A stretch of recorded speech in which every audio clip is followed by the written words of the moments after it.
لغمان هغه ولایت چې په تیر حکومت کې به ورڅخه د ناامنۍ خبرونه خپرېدل، خو اوس په دې ولایت کې د امنیتي پیښو ګراف صفر ته راټیټ شوی دی.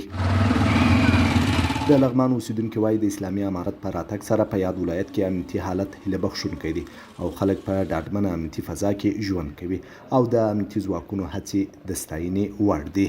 دوی وایي اوس مهال د شپې تر ناوخته پورې کاروبار کوي. ماشاءالله امنیت برقرار است. امارت اسلامی که تا آمده ما این اینجا هستیم 24 ساعت دکانداری است. این اینجا سوپر استور است، اینجا می باشیم، مشکل نیست، امنیت برقرار است. الحمدلله موږ د اسلامي امارات څخه ډیر خوشحال استو او ډیر ښه یو نظام دی، اسلامي نظام دی او بله خبره ده چې امنیت پکې ډیر ښه امنیت دی. دوی زیاتوي په تیر حکومت کې د امنیتي ګواښونو له امله یې نشوی کولی په ډاډه زړه خپل ژوند وکړي. ښه ده لغمان کې اوس امنیت 100% کې ښه ده، ځکه پخوا به چې ماښام اذانونو سره به وخته به دوکانونه بندېده، ځکه خلک به ویره کې و، ډارېدل به. اوس نو امنیت اوس ډېر ښه ده، ځکه تر 10 بجې تر 11 بجو پورې موږ خپله دوکان خلاص اوسېږي، دوکانداري کو، خلک راځي او دې نه علاوه ډشکې دي همدا ماښام ماسخوتنه پورې ګرځي، خلک وړي ولسوالیو ته، ولسوالیو خلک هم راځي، ځکه کابل نه هم خلک راځي، کوم خلک چې راځي لغمان ته هغه رشکو کې انتقالي ولسوالیو ته بس هر طرف ته رشکې هم ځي او امنیت 100% کې ښه ده. والله مخکې خو امنیت ښه نه و، مخکې نظام کې، خو تر څو چې د امارت راغلی بهترین امنیت ده او بهترین نظام ده او د جنایي جرمونه ډېر کم شوی ده. د لغمان اوسیدونکي په دې خوښ دي چې په دې ولایت کې د غلاو او جنایي جرمونو په برخه کې کچه صفر ته نږدې شوې او دا د امنیتي ځواکونو او خلکو ترمنځ ښه همغږي ګڼي. سوپر سټور لرو، موږ سوپر سټور 40 ساعته نو د هیوادوالو په خدمت کې دی.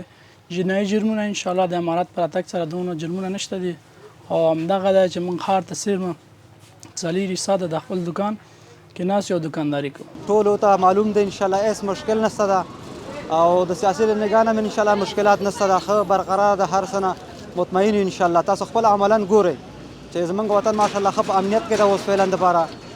د لغمان چارواکي د امنیتي ګراف د ټیټوالي ترڅنګ په دې ولایت کې د جنایي جرمونو د کچې د ټیټوالي خبره هم کوي. ولی مردم ولایت لغمان در راستای تامین امنیت با قماندانی امنیت تقریبا 100% همکار و همنواستند که ما مثلا بعد از ساعات رسمی که اینجا مثلا کارهای اداری را انجام میدیم در قماندانی، باز با ولسوالی ها به خاطر کنترل قماندانی ها میریم و حتی در ولسوالی ها رفته با ملت و مردم محاسن سفیدان ما مجالسی داریم و مجالس دایر میکنیم و بالای محاسن سفیدان و ملت و مردم صدا میکنیم که اینمی حکومت خودتان است، پس باید شما در راستای تامین امنیت با ما همکار باشین تا بتوانیم که امنیت را تامین بکنیم. او په امنیتي برخه کې انشاءالله د خاص ستونزه نشته، که هغه امنیت سیاسي برخه کې ده خو بیخي الحمدلله څه پکې نشته. یعنې تر اوسه پورې داسې یو مخالف حرکت د نظام په مقابل کې په لغمان کې نه ده محسوس شوی او نه ده لیدل شوی موږ چې راغلي یو. د امنیتي مسؤلینو په وینا د امنیتي تدابیرو د پیاوړتیا، سیمه ییزو خلکو همکاري او د حکومت د هڅو له امله په دې ولایت کې د تاوتریخوالي او امنیتي ستونزو کچه نږدې صفر ته راغلې ده. واقعات و جنایات سیاسی اصلا وجود نداره، باقی سطح جرایم جنایی تقریبا به صفر رسیده.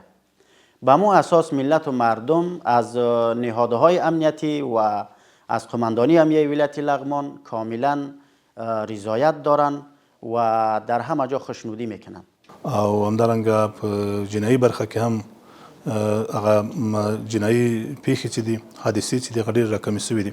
خصوصا په دغه 2 میاشتو وروستنیو میاشتو کې موږ د 3 ارګانونو نه هغه سیارې ګزمې جوړې کړې وې په 5 یا 4 ولسوالیو کې د مرکز په شمول باندې.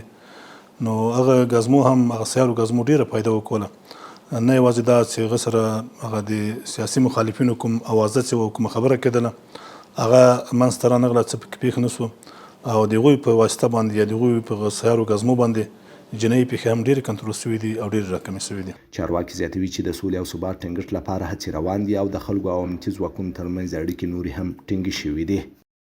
وضعیت امنیتی در ولایت لغمان 100% خوب و بهتر است. ولی که وضعیت امنیتی در ولایت لغمان بهبود یافته و خوب است، علتهای مختلف داره. اولی که پرسنلی که در قماندانی امنیتی ولایت لغمان سوق هستند، اینها بسیار با جدیت و قاطعیت کامل وظایف خود اجرا میکنند.